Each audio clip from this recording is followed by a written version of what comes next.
ខ្ញុំស្រង់ដូចទឹកភ្លៀងតែបងមិនដែលចាំ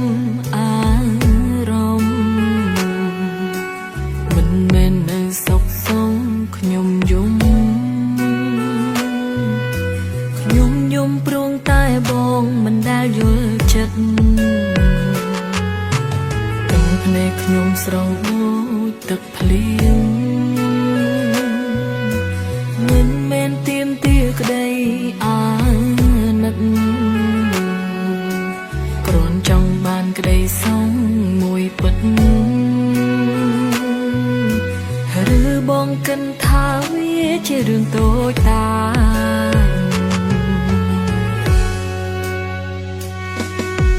មិនមែននៅសុខសងខ្ញុំយល់មិនមែននៅសងសងខ្ញុំឈឺបងទឹកខ្ញុំចោលមិនអើពើ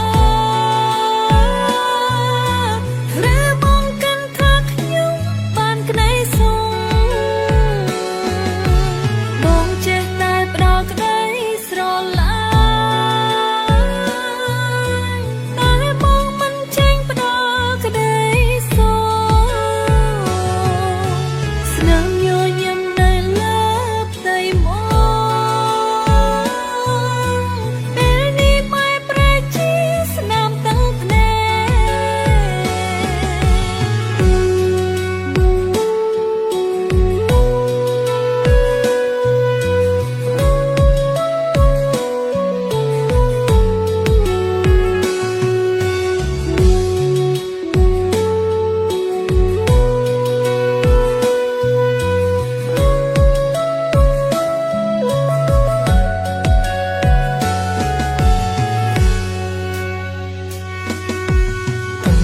ខ្ញុំស្រង់ដូចទឹកភ្លៀងតែបងមិនដែលចាំអារម្មណ៍មិនមែននៅសុខសងខ្ញុំយំព្រោះតែបងមិនដែលយល់ចិត្ត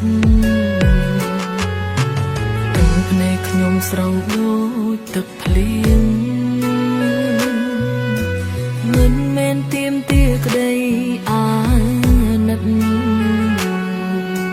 គ្រាន់ចង់បានក្តីសងមួយពិត